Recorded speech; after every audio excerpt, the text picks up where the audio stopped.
Magandang araw na naman po mga ka-viewers. So ayan, pasensya na po kayo kung ngayon lang po tayo nakapag-upload ulit ng mga bagong video. Kasi nga po yung asawa ko nagkasakit at ngayon lang po nakabalik sa pamamana. So ayan nga po, kakarating lang po niya galing dagat. So tingnan nyo naman yung kanyang lalagyan o yung pataw, no? Punong-puno po ng mga nahuli niyang isda. So, tingnan natin kung ano po yung mga isdang nahuli niya ngayon. So, ayan. May mga nahuli din siyang may mga nahuli siyang dalagang bukid, no? Tsaka mga surahan, kung tawagin sa Tagalog. Ayan. So, medyo nahihirapan po siya sa paghila ng isda kasi sumabit po yung isda sa net, no? Medyo nagsisikipan na po yung isda dahil sa dami ng nahuli nila ngayon. So, ayan. Ang dami po ng mga surahan, no? So, sarap po itong sugba. Tsaka ito, yung mga itim yung kulay na may mga orange yung buntot. Yan po yung tinatawag naming pitaw, no? Pitaw po yung tawag sa amin dito. Ayan. Nakahuli rin po siya ng tinatawag naming baho-baho na isda, no? So, ayan. Alas 11 na po ng gabi ngayon, no? So, ilang oras lang po yung kanilang pamamana pero ganito na po kadami yung kanyang nahuli. So, ayan. Ang dami-dami po ng kanyang nahuling isda ngayon, no? So, 1, 2, 3, 4, 5. So, 5 baho-baho na po na isda. So, sana may madagdagan pa ito. So, abangan natin. So, yung dalagang bukid, tingnan nyo naman, no? Kasing laki ng palad ko po yung isda, no? So, ang dami po ng surahan. So, sarap nitong isugba, no? So, ayan. Nakahuli din po siya ng tinatawag na kuwabutan, no? So, ang sarap-sarap po talaga nito. Lalo-lalo na po kung adobuhin. Tsaka yung dibdib niya, no? So, masarap po itong kilawin kasi malambot po yung laman niya, no?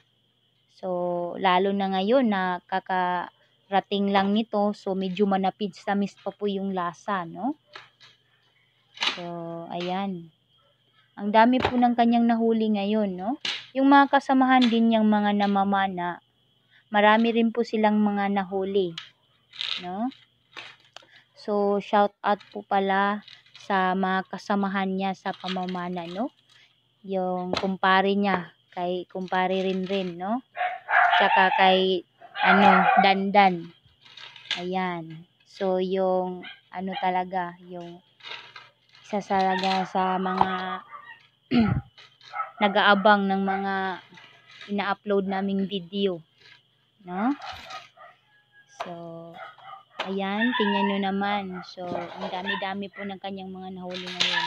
Yung iba, tingnan nyo na, ang dami-dami po ng mga dalagang bukid, tsaka nagkaatata na po kasi naihalo po ito dun sa lagayan. So, mamaya, hugasan niya po muna ito, no? Para malinis tingnan. Yan, pasensya na po kayo kasi ang ingay-ingay po ng aso namin sa labas. Ayan, no?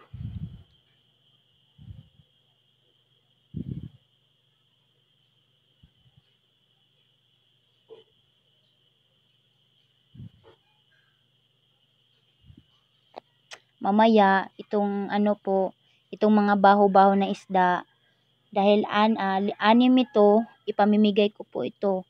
Yung isa para kay mama, yung dalawa para dun sa dalawang kapatid ko na lalaki, tsaka yung isa uulamin namin, tapos yung isa ibibigay po namin dun sa lolo ko, no? Sa mga magulang ng papa ko, no? So, mag-share po tayo ng blessing kasi sobra-sobra po yung binigay sa atin ni Lord, no?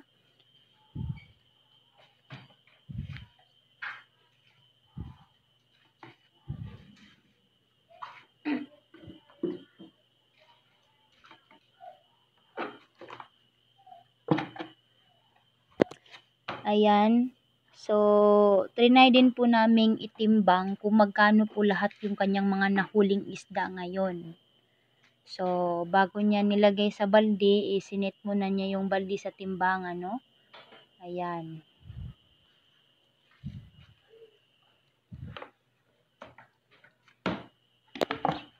So, ayan na. Una na po niyang nilagay yung mga baho-baho na isda. So, hindi na po niya nilagay dito yung kuwabutan kasi masikip na po sa balde, no? Kasi ang dami-dami ng isda, baka di na magkasya. Tsaka baka ano pa, ata-ata pa yung ibang isda, no? Ayan. So, tingnan nyo naman, no? Punong-puno, no? Umaapaw na sa dami.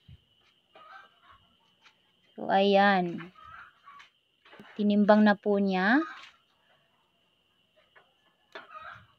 Ayan, umikot-ikot pa yung timbangan dahil sa bigat. Tsaka dinagdag na rin niya yung mga natira dun sa planggana.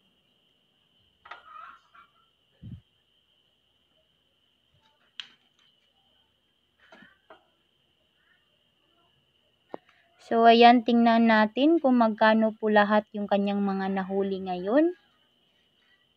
So, ayan, no?